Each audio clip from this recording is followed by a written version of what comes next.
Sir, कधी काळी विधानसभेवरती तुम्ही राजकारण केलं, 6 वेळा आमदार झाला. आता देशाच्या राजकारणासाठी घराबाहेर तुमचं पहिल्यांदा पाऊल पडतं.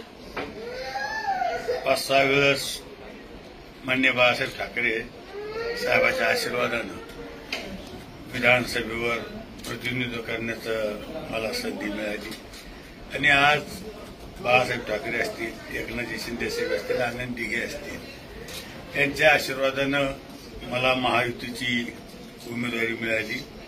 जसं विधानसभेचं मी काम केलं, जनतेची सेवा केली पैठण विधानसभा मतदारसंघात, तसंच काम मी आपल्या संभाजीनगर लोकसभा मतदारसंघात आणि महाराष्ट्रात आणि जिल्ह्यात मी काम करण्याचा प्रयत्न करीन. जनतेच्या खूप अपेक्षा आहे, त्या अपेक्षा पूर्ण कशा होतील ते काम करण्याचा प्रयत्न करीन. पण मी आपल्याला महत्वाचं एक काम सांगतो की या जिल्ह्यात, सगळ्या या शहरात सगळ्यात महत्वाचा प्रश्न जर कोणता भेडसावतो तो ते पिण्याच्या पाण्याचा.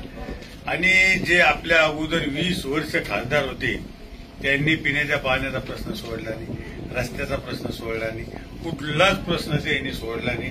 मात्र मी महायुतीचा उमेदवार म्हणून बाळासाहेबांच्या आशीर्वादानं, एकनाथ शिंदे साहेबांच्या आशीर्वादानं, देवेंद्र फडणवीस असतील, नरेंद्र मोदी साहेब असतील, अजितदादा असतात, महायुतीच्या सर्व नेत्यांच्या आशीर्वादानं मी या जिल्ह्याला जितकं काही मला न्याय देता येईल तितका न्याय देण्याचा मी प्रयत्न करीन.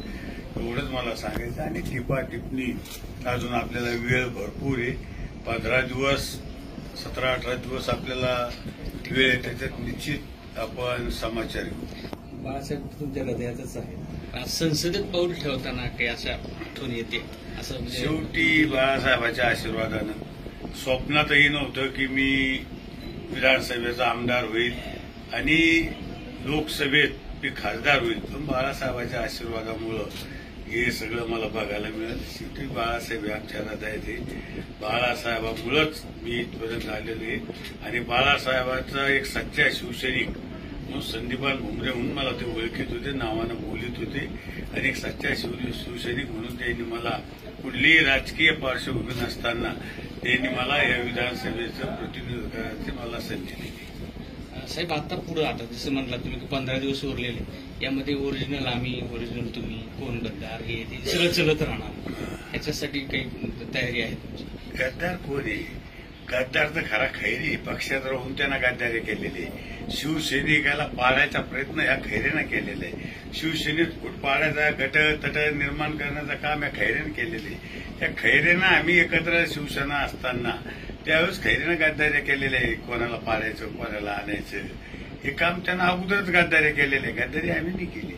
गद्दारी मी कालच सांगितलं, गद्दारी आम्ही 2019ला लढलो कोणासंग, महायुतीसोबत. गद्दारी कोणी केली, आम्हाला कोणी सांगितलं?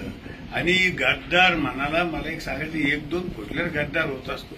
अहो, इथं 50 आमदार आणि 13 खासदार एका बाजूला गेले, सगळा पक्ष एका बाजूला गेला. आम्ही गद्दार नाही, आम्ही सत्ता असताना सुद्धा सत्तेच्या बाजूला गेलो आणि सत्ता आम्ही स्थापन केली.